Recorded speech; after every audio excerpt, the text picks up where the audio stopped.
आज का हमारा टॉपिक है युवाओं को, लड़कियों को चेहरे पर कील मुहासे हो जाते हैं, एक्ने जिनको बोलते हैं। ये इसकी बहुत ही शानदार मेडिसिन बताऊंगा। जिस किसी भी बच्चे को ये फेस पर मुहासे हो जाते हैं, एक्ने निकल आते हैं, चेहरा बहुत भद्दा हो जाता है। चेहरा ही इंसान की सुंदरता का एक पहचान होती है। जिस बच्चा बड़ा कोई भी हो जिसका चेहरा साफ होता है, दाग धब्बे नहीं होते, चेहरा बहुत सुंदर दिखाई देता है। लेकिन चेहरे पर दाग धब्बे, झाई, पिंपल्स, एक्ने ये निकलने से चेहरा बदरंग हो जाता है। बच्चा बहुत परेशान होता है। ये यंग एज में अक्सर करीब करीब सभी को एक बार निकलते हैं, लेकिन कुछ को बहुत ज़्यादा निकल जाते हैं। जिनको ज़्यादा निकलते हैं उनका चेहरा बहुत भद्दा हो जाता है। इसके लिए मैं बहुत शानदार आज मेडिसिन बताऊंगा। जिस मेडिसिन को लेने मात्र से एक मैं अप्लाई करने के लिए बताऊंगा, चेहरा बिल्कुल साफ हो जाएगा। कील मुहासे ही नहीं बल्कि उनके निशान तक भी ख़त्म कर देगी ये मेडिसिन। तो शुरू करते हैं फ्रेंड्स। शरीर के विभिन्न स्थानों में हमारे वसा ग्रंथियाँ होती है। पसीना आदि के रूप में उन वसा ग्रंथियों द्वारा स्राव त्वचा से पर होता रहता है। यानी हमारा पसीना निकलता रहता है, ये जो हमारी स्किन ग्रंथियाँ होती है उनके द्वारा। यदि त्वचा के अंदर से वसा ग्रंथियों का स्राव बाहर न निकले, ना फेंका जाए, तो वसा ग्रंथियों से स्राव निकलने में त्वचा गंद खराब होने लगती है। त्वचा पर छोटे छोटी फुंसियाँ बननी शुरू हो जाती है या फिर उभार बन जाते हैं, गांठ जैसी बन जाती है। यह फुंसियाँ प्राय नवयुवतियों के चेहरे पर जवानी में निकल आती है। ये कई एक को तो बहुत मोटे मोटे हो जाते हैं, ज़्यादा मोटे या ज़्यादा दुबले व्यक्तियों को भी ये अक्सर शिकायत हो जाती है। महिलाओं को मेंसेस की गड़बड़ी के कारण हो जाती है। युवाओं को गलत संगति में पड़ने के कारण चेहरे पर तमाम तरह की क्रीमें लगाते रहते हैं, लेकिन किसी भी तरीके से ये ठीक नहीं होते। ठीक हो भी जाते हैं कुछ ऑइंटमेंट लगाने से, तो फिर निकल आते हैं। यानी इनको जब तक आपका ब्लड क्योरीफाई नहीं होगा तब तक आपके चेहरे पर कील मुहासे निकलते रहते हैं। किसी दूसरे का रुमाल, तौलिया प्रयोग कर लेने से या ज़्यादा तेल मसाले युक्त गरम मसाले युक्त भोजन करने से आदि, या बहुत ही ज़्यादा जो बच्चे एग वगैरह नॉन वेज वगैरह खाते हैं उनको भी बहुत ज़्यादा ये प्रयोग करने से स्किन के ऊपर एक्ने निकल आते हैं, कील मुहासे, फुंसियाँ निकल आती है।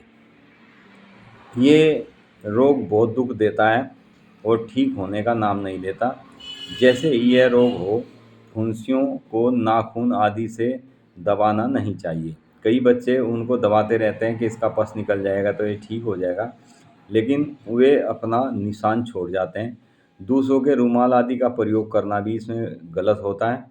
चेहरे पर क्रीम लगाना भी बहुत गलत होता है, क्योंकि हमारी स्किन के जिस स्किन से हमारी त्वचा से स्राव निकलता है, हमारी त्वचा स्किन हमारी सांस लेती है।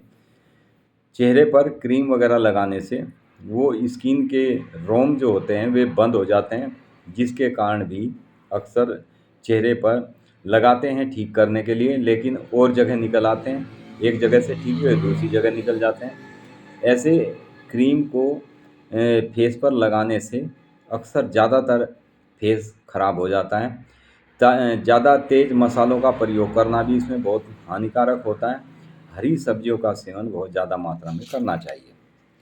नींबू, गाजर, टमाटर, खीरा आदि का प्रयोग या सूप के रूप में, सलाद या सब्जी अथवा किसी भी रूप में अधिक से अधिक प्रयोग करते रहने से काफ़ी रोग में सुधार मिल जाता है। हमारे शरीर में सब्जियां, हरी सब्जियां वगैरह खाने से विटामिन्स, मिनरल्स वगैरह काफ़ी चीज़ें हमारे शरीर को मिलती हैं, जिसके कारण भी हमारे शरीर में गर्मी पैदा नहीं होती और हमारा शरीर स्वस्थ रहता है, हमारा डाइजेशन सही रहता है।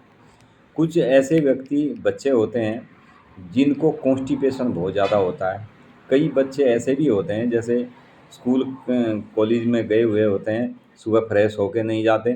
स्कूल कॉलेज में उनको मल त्याग का प्रेशर बनता है, वहाँ पर वे उसको रोक लेते हैं, दबा कर रख लेते हैं, जिसके कारण भी ये स्किन पर, हमारी त्वचा पर कील मुहासे, फोड़े फुंसियाँ होनी शुरू हो जाती हैं। सबसे बेस्ट है हमारा पेट सुबह ही डेली साफ हो जाना चाहिए, कॉन्स्टिपेशन कभी नहीं रहना चाहिए। दवा का प्रभाव जो हम बताएंगे इतना शानदार है इन मेडिसिन का प्रभाव, यदि भोजन को उपयुक्त, जैसे हमने बताया है, जैसे गाजर, मूली, हरी सब्जी, टमाटर, खीरा, इनका ज़्यादा से ज़्यादा यदि सब्जी में या सूप के रूप में किसी भी तरीके से प्रयोग किया जाए तो ये बहुत लाभ देती है, और दवाई का भी प्रभाव इनके साथ में बहुत अच्छी तरह से देखने में आता है। प्राय देखने में आता है कि हर व्यक्ति को जादू की पुड़िया चाहिए होती है कि भाई मुझे एक हाथ से दवाई मिले, दूसरे हाथ से लेते ही मैं ठीक हो जाऊं। ऐसा गलत होता है, क्योंकि आप जल्दबाजी में हाई एंटीबायोटिक्स वगैरह खा लेते हैं, उनसे भी आपकी स्किन के ऊपर जो पिंपल्स बन रहे होते हैं वे ना तो बन पाते हैं और ना ही वे बैठ पाते हैं। उनकी गांठें बन जाती है, टाइट गांठें हो जाती हैं, फिर वे पकती भी नहीं, और पकती नहीं तो उनमें से पस नहीं निकलता, और पस नहीं निकलेगा तो वे गांठें एज इट इज़ बनी रहती है। होम्योपैथिक दवाइयाँ लेने से आपके चेहरे पर जो भी पिंपल्स निकलते हैं वे बहुत ही जल्दी क्योर हो जाते हैं, यानी उनके अंदर जो पस होता है बहुत जल्दी मेडिसिन लेने से वो निकल जाता है, दोबारा उस जगह पिंपल्स नहीं निकलते, और उसके निशान तक को ये मेडिसिन ख़त्म कर देती है। मन मर्जी से आहार लेना ये बहुत गलत होता है। आहार में आप यदि अधिक मात्रा में ग्रीन सब्जी, हरी सब्जियों का सेवन करें तो बहुत अच्छा प्रभाव देखने में आता है इसमें, इन मेडिसिन का इनके साथ में। किंतु उसके दुष्परिणाम, एलोपैथिक जो खाते हैं उनके दुष्परिणाम भी बहुत ज़्यादा होते हैं। उनके रिजल्ट्स तुरंत तो आपको मिल जाएंगे, लेकिन यदि लॉन्ग समय तक उसको लेते हैं तो उनसे आपके पेट में कॉन्स्टिपेशन की भी शिकायत हो जाती है, आपको भूख लगनी बंद हो जाती है, आपके शरीर में एक गर्मी बन जाती है उन मेडिसिन को लेने से। अतः यदि पूर्ण स्वास्थ्य लाभ लेना हो तो इन बातों का विशेष ध्यान रखना चाहिए कि आप एलोपैथिक दवाई से बचें, खासकर जिस समय आपकी स्किन के ऊपर इस टाइप के कील मुहासे, फोड़े फुंसियाँ हो जाती हैं। धैर्य रखकर औषधि का जो हम मेडिसिन बताएंगे उनका प्रयोग कर लेना चाहिए, ताकि दोबारा से आपको इस किस्म की कोई दिक्कत ना हो। एक बार चेहरा स्वस्थ होने के बाद दोबारा इस दवाई की भी ज़रूरत नहीं पड़ती। दवाइयाँ आपको क्या लेनी है वो मैं आज आपको बताता हूँ। फ्रेंड्स, इसमें आपको 3 दवाइयाँ लेनी हैं। सबसे पहली मेडिसिन है कैलकेरिया कार्ब, दूसरी मेडिसिन है एस्ट्रिस रूबेंस, और तीसरी दवाई है कैलकेरिया पिक्रिकेटा। 3 दवाइयाँ आपको लेनी है। इन मेडिसिन को एक 30 पोटेंसी में आप लें, 6 पोटेंसी में मिल जाए तो और भी अच्छी बात है। यदि नहीं मिलती तो आप 30 पोटेंसी में लेकर इन मेडिसिन को आपस में मिलाना नहीं है। इन मेडिसिन की 2-2 बूंद दवाई, 2 बूंद आर्सेनिक ब्रोमाइड, 2 बूंद एस्ट्रेस रूबेंस की, और 2 बूंद कैलकेरिया पिक्रिकेटा की। इस तरीके से ये 3 दवाइयाँ, पहली बार मैंने कैलकेरिया फोस बताई थी, कैलकेरिया फोस नहीं लेनी है। इसमें जो दवाइयाँ हैं 3, वो पहली दवाई है आर्सेनिक ब्रोमाइड, दूसरी मेडिसिन है एस्ट्रेस रूबेंस, और तीसरी दवाई है कैलकेरिया पिक्रिकेटा। ये 3 दवाइयाँ हैं, आपको 30-30 पोटेंसी में लेनी है। और सुबह, दोपहर, शाम 3 टाइम आप इन मेडिसिन का सेवन करें। इन मेडिसिन की 2-2 बूंद दवाई, यानी 2-2 बूंद दवाई, तीनों मेडिसिन की 6 बूंद दवाई 1/4 कप पानी में डालकर आप दिन में 3 से 4 बार लें, सुबह, दोपहर, शाम और रात में आप लें।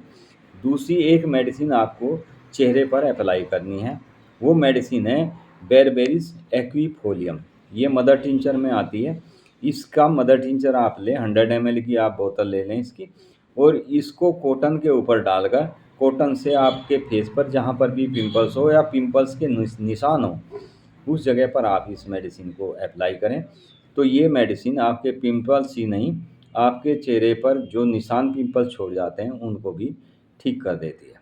तो फ्रेंड्स, आज की ये बहुत ही महत्वपूर्ण मेडिसिन युवाओं के लिए, युवा युवतियों के लिए बहुत ही उपयुक्त मेडिसिन है। खासकर जो जवानी में जिनके चेहरे खराब हो जाते हैं, बहुत ज़्यादा चेहरे पर झाई, कील, मुँह से फुंसियाँ निकलती है, इस मेडिसिन का कुछ समय तक धैर्यपूर्वक सेवन करने से इस बीमारी से बिल्कुल छुटकारा पा सकते हैं। Thank you friends, be happy and be healthy. कोशिश करें, वीडियो को लाइक करें, शेयर करें, सब्सक्राइब करें, शेयर ज़रूर करें। Thank you.